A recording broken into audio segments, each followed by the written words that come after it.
episode 17 of the Otafest podcast. I'm Angelo, and I have Nancy and Jay with me here today. What's up? I've never been here before. That's dear. a goddamn lie. That or Jay has suddenly come under a random bout of, what's that word? Amnesia? The fact that you forgot that word is perfect. I almost said I almost said aesthetic, which would have been even funnier. A sudden case of aesthetic? Right? Style, baby. That's the most beautiful Jay I've ever seen. Living his best life. That's not a J that I know. No? Well, Otafest 2022. Early bird tickets are now available. Head to otafest.com for all of the details. And Artist Alley and vendors' applications are open. Get those submissions in. And a quick reminder that Otafest 2022 will be a 2-day event rather than our traditional 3-day event. And, keeping the interests of everyone's health in mind, we will be requiring that all attendees have masks and we'll be checking for vaccinations. Yeah, because reasons. Such as, we want everyone to be healthy. Yes, we do. Don't come if you're not healthy. Don't do it. Don't. Don't do it. It's a bad idea. I'm sorry. I know that you've worked on your cosplay for months. I know that you were super looking forward to it. I know you wanted to blow some money at that vendor's alley. But when you went out of the grocery store the week before and you were picking through the oranges, you forgot that other people were picking through the oranges too. Or you were breathing the same air as another person picking oranges. Some of them were picking the oranges, some of them were picking their nose. Exactly. Some of them were picking their nose and the How oranges. are people picking their noses with masks on? They're not wearing them properly? That's Okay, yeah, That's that pretty is standard, actually a fact. so- That is a fact of life. I want to see you there, but I only want to see you if you're healthy. Maybe I Yes. won't be there. Yes. Maybe I won't be healthy, and then I'll have to It make is- that decision. It is entirely possible that any of us could be missing next year because we're just not feeling up Just to it. missing, not I didn't go because I was sick. Just missing. Just missing. People will be running around. Where's Jay? Where's Nancy? They're We gone. need They're them. gone. Where's that tall guy, Angelo? We need him too. He's got long arms. Actually, that's a lie. They won't need us. There's contingency plans. Yeah, there's always contingency plan. That's true. Yes. But those contingency plans work best when everybody is healthy.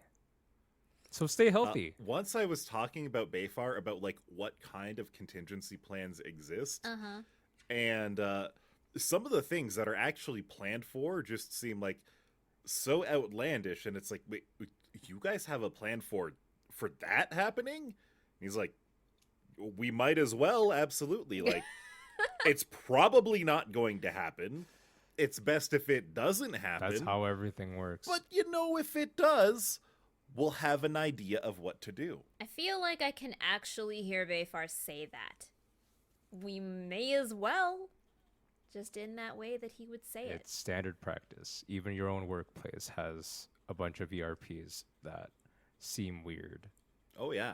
Now I want to go digging through them just to see. And I have an excuse. I can tell them I'm new and I'm curious. Very fair. Very fair.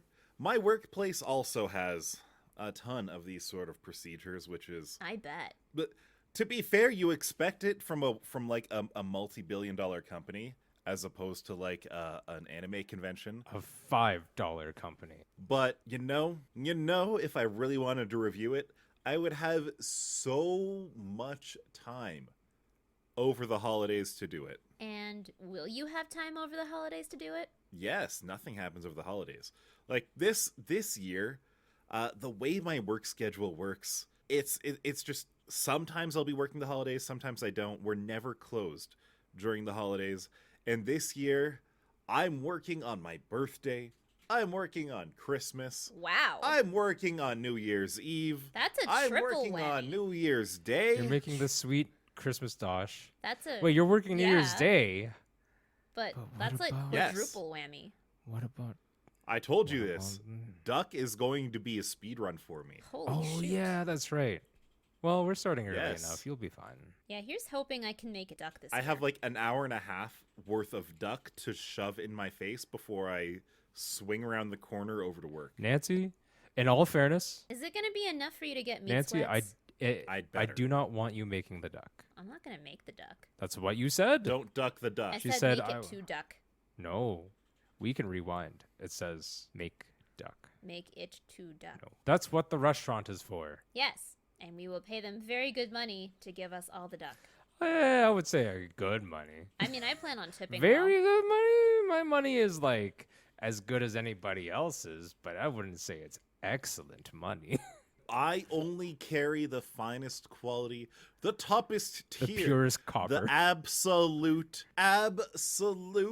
most mediocre of money. No, Really? Because I I have the only bring- toppest tier of electronic money. pure copper. I don't. You have Litecoin? No, pure copper. Just copper. No, you have Dogecoin. I understand. But nobody's got Ethereum in this group? Hell no. No, I don't either. I I actually stay have away from no crypto. holdings. I have 0 in crypto. Let's talk about what we did instead of because we couldn't celebrate on Angelo's actual birthday. So since I couldn't actually do anything on my birthday because I'm working that night, I decided that I would have a Twitch stream. I've heard on, of Twitch. on the Sunday the 19th. A great day for it. A great day for it. Yes. And I went 12 hours. Oh, lordy. 12 hours from noon to midnight. How are you feeling And, after 12 hours of streaming? I mean, it was like a work day. Oh, God. All my work shifts are 12-hour shifts. But it probably didn't feel like work, right? Oh, no, not at all. It was actually much more active, much more It was fun. much more miserable. I hated it. I hated Not gonna it. lie, I had more to do during my stream than an average day at work. Sounds right. But it was really fun. I got to review what I'd done over the last year of streaming. Aww. Different art that I've made, that I've received. Aww. Different games that I made on stream. Aw. Things like that. Different milestones that we reached. Then we played a ton of Minecraft. Jay was there. I had some friends from Germany there. It was amazing. It was really great. And then I did a whole bunch of more drawing. I did like a Padoru art giveaway, that little Nero Santa meme that has existed for the last few years and is wonderful and adorable, and I love it. Mm-hmm. And then I got a ton of friends together, a ton of VTuber friends, a ton of pixel art friends.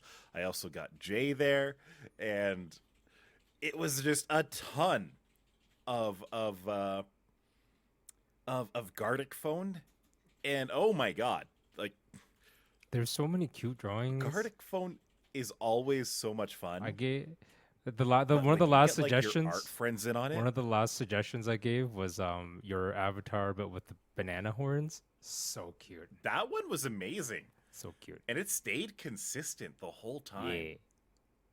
It was great. And then Minecraft was great because there was some chaos involved. And then The most chaotic thing happened during Minecraft, and that was so the last time I played Minecraft was about a year ago, because that's the kind of game Minecraft is. You pick it up, you play it for like 2 months, and then you drop it for a year. A year ago, Microsoft was like, "We're going to add bees," and I was like, "Oh, look at those bees! They're adorable!" And so I spun up a server, and I waited for the bees, and they never came. Oh. I lost interest before the bees happened. I actually ended up farming turtles instead. And then so I mentioned this just casually offhand, and my German friend and their friend, they go and find a bee, they make a hive, gather some flowers, put it beside the little onsen house that I made, and so I log back in after Gardic phone for like the last hour and a half of the stream. And I stand here, and there's a little sign. It's like, "Hey, we got you a bee for your birthday." And I was like, "Oh my god!" And then it popped out of the thing, and I was like, "Oh my god, it's a bee! It's buzzing!" And then I hear in this buzzy, filtered voice, "Hello," and I'm like, "What? And it's like, "Hello." how are you doing? Can you hear me? And I'm like, the bees in Minecraft talk? This is amazing. Obvious, because to be fair, I was at this point 6 beers in for the night. Oh. So I legitimately believed this bee was talking to me. Oh, dear. But it was just Jay trying to get in touch with me over Discord, and he didn't realize he had a voice filter on. Oh, my God. It was perfect timing. That is The perfect. timing was absurd. Yeah, we clipped it. It exists, but it's just I did not know. Like I knew that he found a bee. He was talking about a bee, but like I'm half a map away doing my own thing, and I was just setting up my because this is right after Gartic Phone, so we got back into it, and I have a different setup for when I'm not doing Gartic Phone because I draw on my tablet and stuff. So I was switching hardware around, and then. I reconnected my microphone to Discord and everything like that, and that's why I was doing the mic test at that time. But I did hear him talking about bees, but it's not like I could have timed exactly what happened. It was chef's kiss. It was chef's kiss. So perfect. Angelo lost his mind. Oh my god! Well, I had already between Gartic Phone, I was laughing like a goddamn. Oh hyena yeah, I was for like 3 hours straight. my abdomen was Wow. hurting from the laughter because Wow. That's a good laugh if it hurts your abdomen. oh yeah, Oh yeah. it hurts. Good ab Oh yeah. workout. My tummy. But yeah, Gartic Phone does that, especially when you have like, when you're playing a creative game or collaborative game, and intra game memes happen. Like someone says something just offhand at the beginning of it, and someone rolls with that in the middle of the game, and then everybody latches onto it. That is the kind of game that Gartic Phone really creates, the kind of gameplay that it That's just why it's so popular. That's like it's a the meme meta. lord game. it creates memes that last for the creates evening. memes. sort of. And it just becomes this unending source. It's just humor, lots of as long as inside people jokes. are able to draw. Lots of inside jokes. Yeah. And I would argue that you don't need to know how to draw because Oh, you don't. if you know how to draw, It's sometimes not it gets that in you your need way. to know how to draw. It's not that you need to draw good. Yeah. It's just that you need to have the energy to actually be drawn. Yeah, there is. I will say that Gartic takes work. It drains your mana. Your creative energy, your creative juices are slowly drained. Angelo, you had like 12 or 14 people, which is a lot. Oh, yeah. And that means the round includes at least 7 drawings, if not more. So it can get a lot of work in there. But some people are better at it. I need more practice because I was feeling a little bit tired of not drawing necessarily. Like I was happy to draw, but like there's just you have to coming pump up with out. the You have to ideas pump that's out a hard. lot of content like in a short amount of time. Is basically. Oh, what it yeah. is. But yeah, very fun, very fun. I have to imagine that's kind of like what the Otafest sketch drive sometimes turns into for those guys. I think so. I wouldn't be surprised. And like the harder part about that is like maybe it's harder or maybe it's better, but like because for sketch drive they just can switch between subjects, so there's no continuing thread of like what you're going to draw next. So that could be a refreshing thing, that could be a challenging thing because you can't build off of what you just made for the prior customer. True, that's true. Yeah. But either way, good times, much funs. It was a fantastic We stream. should do it again. And now, once again, I have my Minecraft server, and it worked perfectly. I think we only ever had 4 people connected to it last night, Yeah, but it worked flawlessly. yeah, And I'm very happy about that. you should be. Yeah. Well, I still what's can't this? believe how expensive Minecraft is to buy a license for. And Is it just what, $40 Canadian? it doesn't Something go like on that. 35. It doesn't go Something. on sale, and It doesn't. doesn't I get don't any think it goes cheaper. on sale. I'm gonna actually Google. Does Minecraft go on sale? Does Minecraft ever go on sale? The last sale was years ago. Many a Was it moon. actually? Was it as many years ago as Lord of the Rings? Oh god. When you told me when Lord of the Rings came out, I felt old. I was in grade 8 when the first movie came out. And to put that in perspective to all the people out there, grade 8 for me was, well, the year 2000, wasn't it? The year 2000. Or was it 2002? Uh-oh. He's It got was a while ago. he's got It aesthetic. was like 20 goddamn years ago. I don't remember. I have aesthetic. Mm-hmm. He's suffering from a bout of aesthetic right now. Can't remember which year. But I remember living your best I- aesthetic life. way back in the day, and for the most part still now, I am not an avid reader by any means, by any metric. I am not an avid reader. I try to go out of my way to not read things most of the time. So I can get you to sign any contract if I just tell you a rough summary of what I think it means. I mean, that's Yes. anybody. No one reads. We're talking about actual literary content versus EULAs and TOSs, okay? That's not fair. So in grade 8, we read The Hobbit in class, and I was like, oh, this is pretty damn good. I really enjoyed this. And the teacher was like, oh, by the way, kids, there's a Lord of the Rings movie coming out in like a month, and the trailers look really damn good. Huh. If you liked this book, you're probably going to like that movie. And so I went and watched it, and it was amazing. It was really good. Like, the Fellowship of the Ring is probably... Well, the Lord of the Rings trilogy in total is probably one of the best movie trilogies out there. Like, I think I can very, very confidently say that. But my one biggest criticism, as much as I enjoyed the movie, I came out of the theater pissed off because it was a non-ending. And I mean, it's the first movie of a trilogy. Of course it's going to have a non-ending. Mm-hmm. But I mean, like, it was more of a non-ending than even, like, a New Hope or something, where at least it had that story wrapped up. No. In spoiler alert, one guy from the Fellowship dies right at the end, and everyone is splitting up, and they're just like, well, I guess we gotta go this way now. And it's like, but literally nothing is resolved. Yep. If anything is resolved at all, it's only Boromir's character arc. And not really, because it gets compounded on, it gets explored realistically later on in the films through Denethor and Faramir. So literally nothing was resolved. And I was pissed off, and I was like, okay, I guess I have to go read the books now. Angelo, you have to pick up a goddamn book. Oh, no. And so I picked up a goddamn book, Yeah. and I skipped right to the Two Towers. I didn't read the first one. Oh, Who you would picked do up such a a thing? compendium. Actually, no. Hold on. That's a lie. I'm gonna interrupt real quick. I'm just confirming something. Minecraft does go on sale, but they're not big sales at all. They're Let like, me know the next like, time what, it goes on 5%? sale, and I might why join would you for one I of these don't know Minecraft when it things. goes on sale. I feel like you're a lot more connected Nope. to news items than Wrong. me. Incorrect. Prove it. I am aesthetic. I don't know when it could So happen. aesthetic, in fact. Mm-hmm.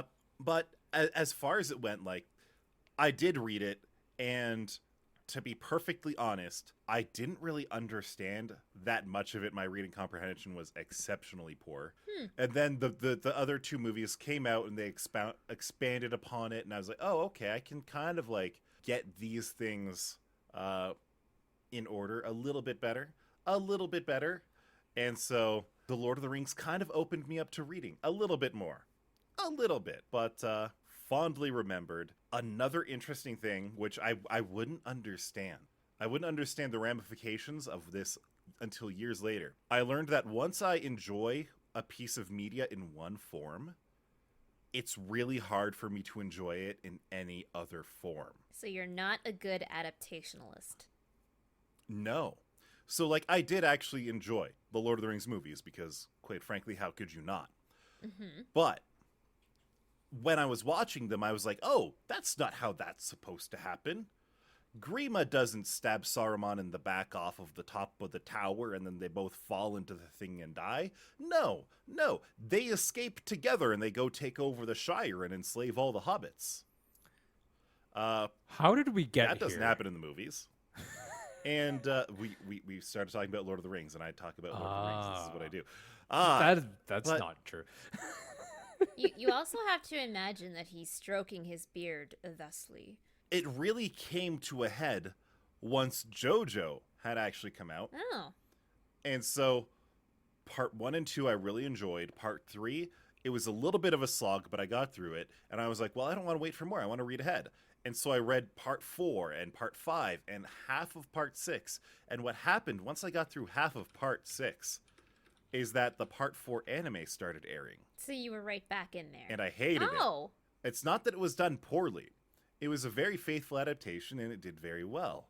But it was so slow. It was so slow, I could not enjoy it. Like that, quite frankly, part 3, 4, 5 of JoJo the anime, horribly paced. Really bad. I can't stand it. I can't stand it. But the worst part was because I'd already read the manga, I couldn't enjoy the anime because I always knew what was going on next. I was falling asleep watching it. Yikes. And so with part 6, I was reading it and I was like, you know what? I'm just going to shelve this for now. I'm going to stop. I really do like the anime.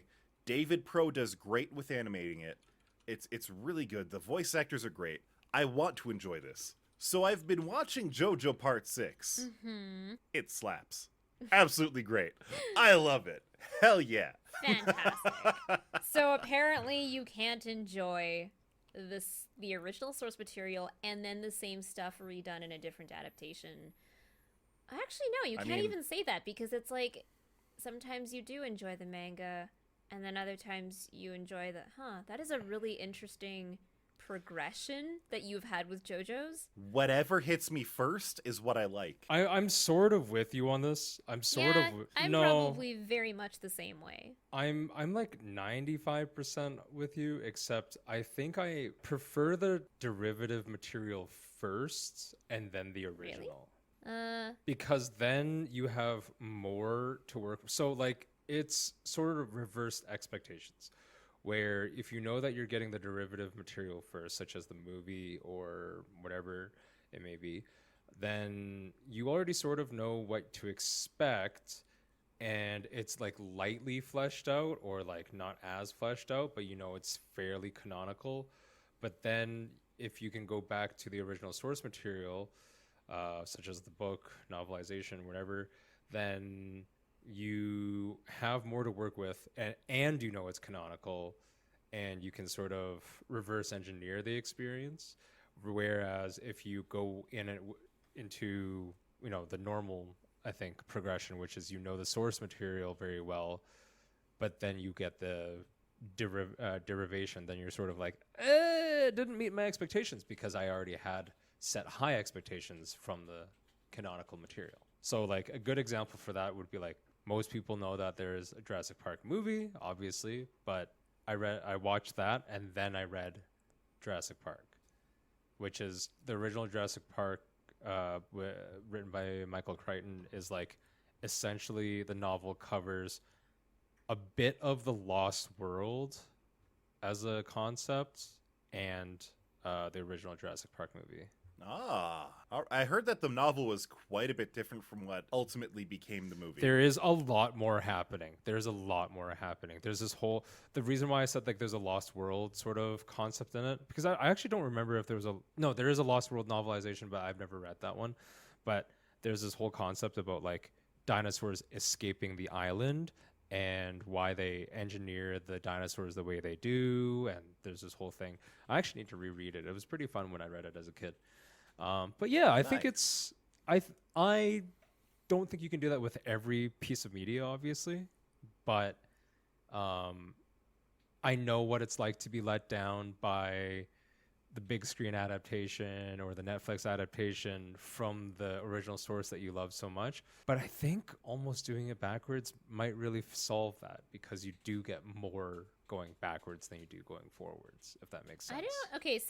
Unfortunately, the progression of time doesn't really allow for that. So if you came across something and you didn't know it was going to be adapted, well, I mean, you experienced it and you loved it, and then like several years later they make a live action Avatar TV show, and maybe you'll like it and maybe you won't like it. But that's also, I understand where you're coming from, but I also think that that's just based on how you consume media as a whole. Like, not to get so fucking theoretical about it, but the idea for me is because I am well known to not consume the mass media thing at the moment it's been released. So I have a lot of time, whether it's the books or the movies, to sort of figure out how I want to navigate the fandom I'm about to enter into.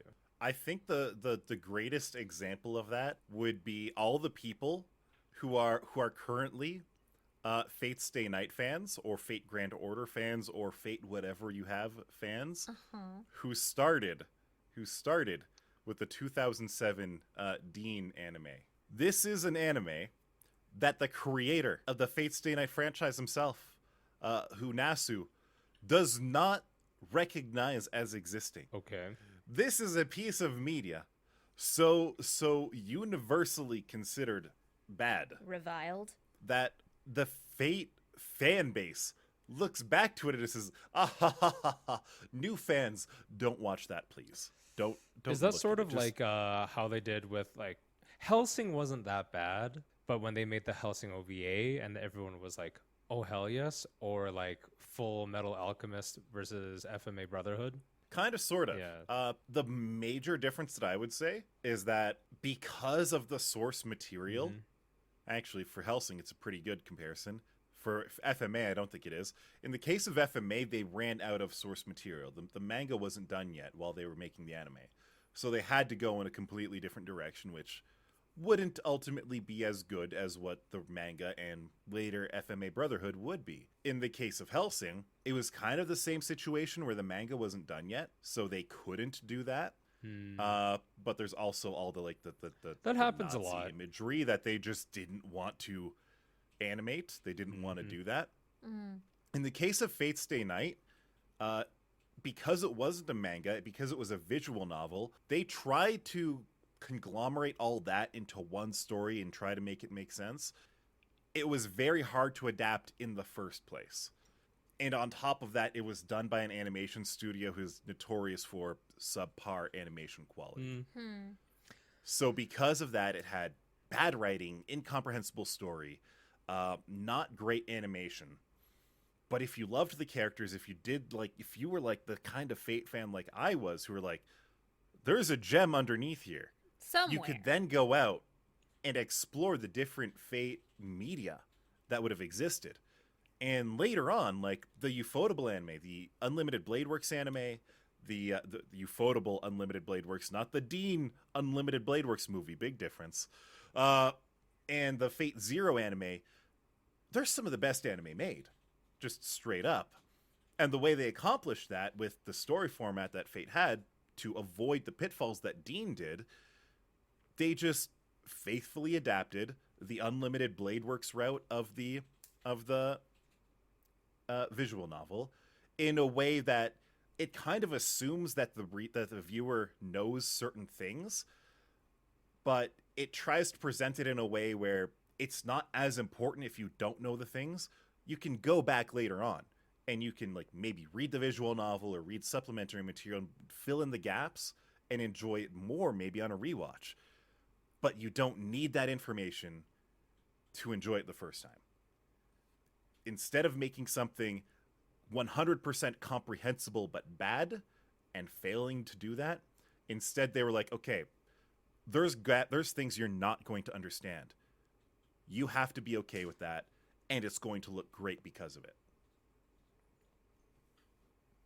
And yeah, that's the way that like a lot of fans of the original of Fate Stay Night, they entered on arguably the absolute worst part of the franchise. And now the franchise is absolutely huge. It's one of the largest anime and manga and gacha game franchises out there. It is interesting how a single property can branch out and morph like that. I don't understand how they did it. Brilliant marketing? I've been watching this stuff since 2007. I haven't played the visual novel because, again, I don't read. I shouldn't laugh about that. I should be more ashamed about that. But I don't read, so I don't play the visual novel. But I did enjoy just about every single other bit of media around it. Oh my god. Including Fate Go, which is basically a visual novel with gacha elements. Speaking of adaptations from different things, I've been watching The Witcher Season 2. And oh, as is that far out as already? I can tell... When did it come out? Saturday? Oh. Friday. Friday last week. So I have been watching it. Contact lenses still bother me, but really good acting. Holy cow. Well, they said they were gonna work on fleshing out characters a lot more and giving them more than just like giving Geralt more than just like grunts and like single syllable answers to things, which is like he did fine the first time around anyways, but like it's nice that from some of the interviews I saw that they're trying to actually flesh out the characters, give them more depth. How many episodes were you in? Definitely. Well, okay, so Geralt's character isn't exactly the most talkative, and they make very clear mention of that throughout the show so far. Everyone makes him the butt of the joke when it's just like silence or he just totally ignores you and doesn't respond to pointed questions. It's probably a lot more difficult to act a character that is like that. Monosyllabic. Sometimes, but I mean, half of Geralt's lines are grunts, snorts, scoffs. And I'm quoting the captioning, the closed captioning. So, That's more characterization than your main characters in most Valve games get. Oof, that sounds like some fire going on there. I mean, let's be real. What kind of character is Gordon Freeman? Gorgon? Did you just say Gorgon? Gorgon. I Gorgon. said Gorgon Freeman. Gordon Freeman. Gordon Freeman. We're not talking about Hades yet. We're talking about The Witcher. We're not still. talking about those flying Medusa heads yet. Not yet. Oh, that's a shame. Do we want to, though? Sure. Because Hades winning a Hugo Award is pretty damn awesome. The Hugo Awards... And it has the good writing, which is the thing that we were talking about. Oh my god, it's a callback. So, the Hugo Awards, for those who don't know, are literary awards. Usually these go out to, like, not to be confused with authors literally or... awards. I didn't know that because I don't read. Because apparently not a whole lot of reading happenings in Angelo's time. But the Hugo Awards, it's pretty awesome. Literary awards that get awarded to a thing that's not technically a novel is pretty cool. And apparently they made this category up this year. Yes. So that's the big thing. The Hugo Awards, they've added a category specifically for video games. Apparently video games are getting the recognition that I think they've deserved for decades now. That their writing can be legitimately good. Mm-hmm. And so this year, Hades, the darling indie game, a roguelite game about the son of Hades and Persephone, I believe, trying to escape Hades to go chill with his aunts and uncles on Olympus. In Bel Air? Apparently it has amazing writing. You know, it's going to be on my list of things to play while I'm working over the holidays, so here's hoping that just because I'm on call doesn't mean I actually get a call. Just don't work and just play only. Just don't stream it, just in case it gets interrupted. Just in case. Just in case. Not gonna lie, in my first year of working, there were like 2 times I tried streaming while being at work. Ooh. And it was just a complete disaster, and I just did not try again. Mm-hmm. Disaster how? Well, I just mean like you get a call in the middle of a stream, and then you just have to leave the stream for like half an hour or something, and you're like, hey, is anyone still there? Are 2 of my 3 viewers left yet? I don't know. But it's a good game. It was a bad idea. I understood. I recognized it as a bad idea to begin with. And I was like, can I get away with this? And just, it was a bad idea. No. Go play Probably. Hades. It's a good game. People know that it's a good game. I haven't played it, but I've watched a lot of it. It seems fun, but after a point where, like, because it's very, surprisingly, for winning a Hugo Award, it's very story-driven. Because I've watched so much of it, I already know most of what happens, so that's slightly been taken away from me. But that's why I watch streams in the first place, because I watch games that I don't play yet, or, like, I'm not sure if I want to get yet. The only bad times about streams is because, again, they get spoiled for me to a point where I'm like, I don't need to play this because I still have other games I need to play. That's an interesting duality. Yeah. I feel like okay, so I have a short list of games that have been gifted to me by friends. So I try not to spoil those for myself because I want to play those and give them very honest reactions and feedback because, when someone gifts you a game, they want to know if you enjoyed it. At least these friends anyway.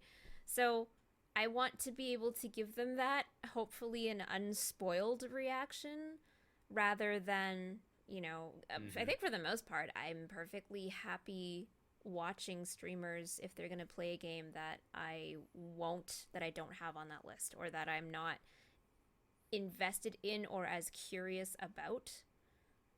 That said, if I really want to support my friends who are streaming and they are playing a game that I don't want to spoil, I'll just leave them in the background and they'll at least get the view.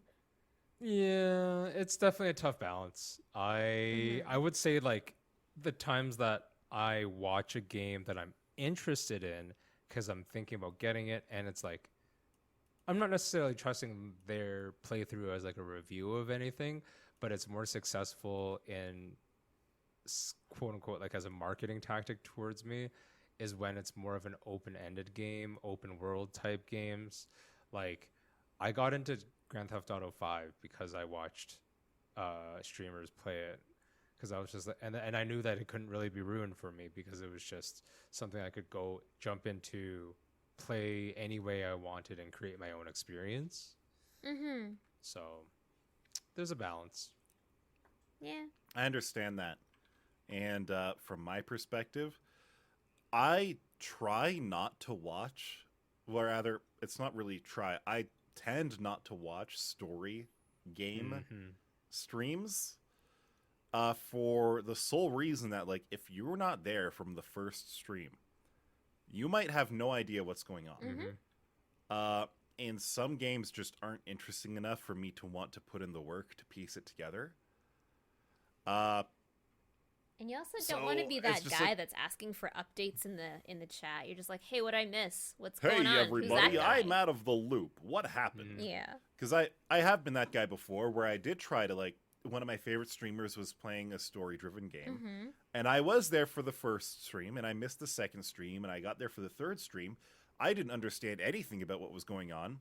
And so I was like, hey, guys, can someone give me the Cliff's Notes of what happened? And, I mean, they did... But, like, I was like, well, that sounded kind of cool. Wish I was there.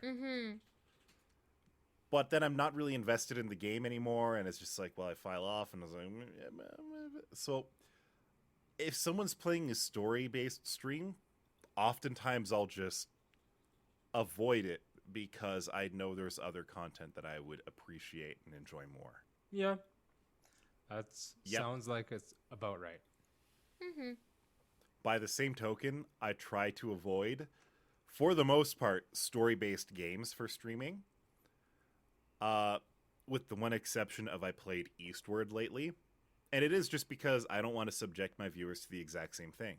The first stream of a game like that can sometimes do really well, but then every subsequent stream afterwards, you might see less people show up because they're like, oh, well, I need to be caught up to the story. I don't understand what's going on. So yeah. Conversely, Whereas I don't mind explaining to people what they've missed. Like if I find a really good spot to pause in a game, I don't mind catching people up with what's going on. It might get a lot harder to do if that's happening a lot. Like if people are popping in like every 5 minutes and they're like, "Hey, what's up? What did I miss?" And I'll be like, pause. Okay, what did I tell the other person? And then I have to do that really awkward dance of what have you seen and what happened between then and now. Having that said, I do appreciate good story when I do get it in the game. Even if it's not super complicated, even if it's a little bit cliche. Like, not gonna lie, I loved Eastward. And I cried at the end because it was a sweet ending. It was just nice. Like Jay, I don't play games or watch a lot of stuff usually when it like first comes out, usually, especially games though. So I feel like that gives me a lot of time to pick up a game that hasn't been spoiled for me, but people are watching me play it because they liked it and they just wanted to see me play it. As a non-streamer though, but as a frequent audience member of many streams, I think I have a pet peeve about it, where any given streamer, whether it's you guys or like they're playing a story game that is not new, and then you have a bunch of audience members who just don't get why you shouldn't be backseat Spoiling? gaming. Or backseat gaming. Oh my Yeah, god. they're like, oh, well, then there's this choice that you can do, and it'll lead to like a lot of channels will tend to have like disclaimers about like if the streamer wants help, they will ask. But Yeah. Oh, yeah. stop giving your opinion about which path is best or why you should go with this character and the romance thing or like all that stuff. As an audience member, I also hate it because I'm just like one of the few times if I'm watching a story game, I will often have either played it or have watched enough of it on other streams to know what I'm looking at, and I'm just really there for the streamer themselves. But oh man, like I get it. There's a relationship, the streamer audience relationship, and some people really feel like, oh, we're friends, so I can just sort of. But it's like you don't get it. I don't think you really. Do. I really like it when something happens and someone has some trivia about it that's like backwards looking. Like if something like take Detroit Become Human for instance, when we were playing that, when something happens down the line and then someone like, finally pipes up and they're like, that happened because of that choice you made like last stream when you did this, and it's really awesome to know that afterwards. Like knowing I from remember. a backwards Hold lens. back. I remember watching a Detroit Become Human stream, and I still don't have any idea what happened because I honestly, I missed 90% of the streams. All I remember is that the streamer got to the end of the game, and they were at the Detroit Canada border. Yes. And I was looking at it, and I was like, wait, this isn't what the Detroit Windsor border looks like at all. What the hell are you guys trying to? I've been there so many times, and I've just been like, What do you this mean? is You're like in the future. like This is when the robots Yeah. are there. They could have put up some wallpaper between. Weren't now you and then. angry when Don't they- worry, Angelo? weren't you angry when they left Detroit without even picking up a pizza along the way? That there wasn't even a bridge. Yeah, man. They didn't use the bridge. They didn't use the tunnel. What the hell? Come on, guys. Use the proper border. Well, I'm not going to say anything about the story, but that kind of proves your point that you missed a whole lot of the story. I'm just going to say Oh, yeah. that. But Yeah, like I really enjoy it when viewers have really cool things to tell me about, but they didn't spoil it on the way. Like they tell me after it's happened, and then they explain to me what I did that really screwed things royally, and that's why I ended up down that path or something. Like I like trivia, I really do. It's just really hard to play while someone is barraging you with trivia, especially since you have no idea what they're talking about. They're gonna say something like, oh, so and so will die if you do this, and I'm just like, I'm gonna do it anyway, but okay.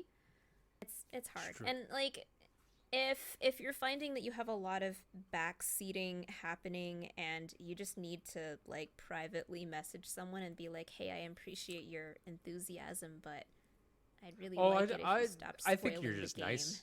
I think you're just nice about it. I think there's a lot of like I've seen a lot of channels where just like there's constant like bot messaging and like mods just being like, shut up. Up. I get it. We like. Yep. Just mods Nope. going and deleting messages. It's just Eons ago. Uh-huh. it's a I have- annoying audience experience too. I think. I can appreciate a actively good had mod, to though. stop myself, like backseating in a game. I'd be like clutching my knees, being like, "Oh my god, streamer! If you do this way, you're gonna make things so hard on yourself. It's gonna be bad." Oh my! And now I've like learned. Now that I've learned to live with it, it's like, oh wow, they really fucked up there. Let's grab some popcorn and see. Yeah, the that's why we ramifications make. of this That's why bullshit. Oh, yeah. clips exists. Sometimes, Totally different mental framing, yeah. Oh yeah. and it's helpful. Like clips exist 90%, or sorry, 10% for poggers, 90% for screw ups, absolute, Oh yeah. just bad gameplay, and you're like, I love it. Good Anyways, stuff. we are coming to an end, not only to the podcast episode, but to the year. This is a gentle reminder that we are also be taking our holiday for a couple weeks here. Well, week and a half. We have no time to record next week. Yes, Because we'll be working. Probably not the week after either. busy times. It's working more. But we'll see you all in 2022. Please stay safe, be healthy, be happy, get some food in you, watch your favorite And shows. I swear I won't rant for 20 minutes about Fate's Day Night. Debatable. I doubt that. Heavy. If this was a Telltale game, I would be giving you the heavy doubt. I mean, there is the new Heavy. story. Heavy doubt. Doubt heavily. All right. Press X to doubt. Thank you for all your support and listenerships. Again, stay healthy. Buy your Otafest ticket because it's still cheap right before the new year. And then we'll see you next year. Bye. Bye-bye. Have a happy Bye-bye. holiday.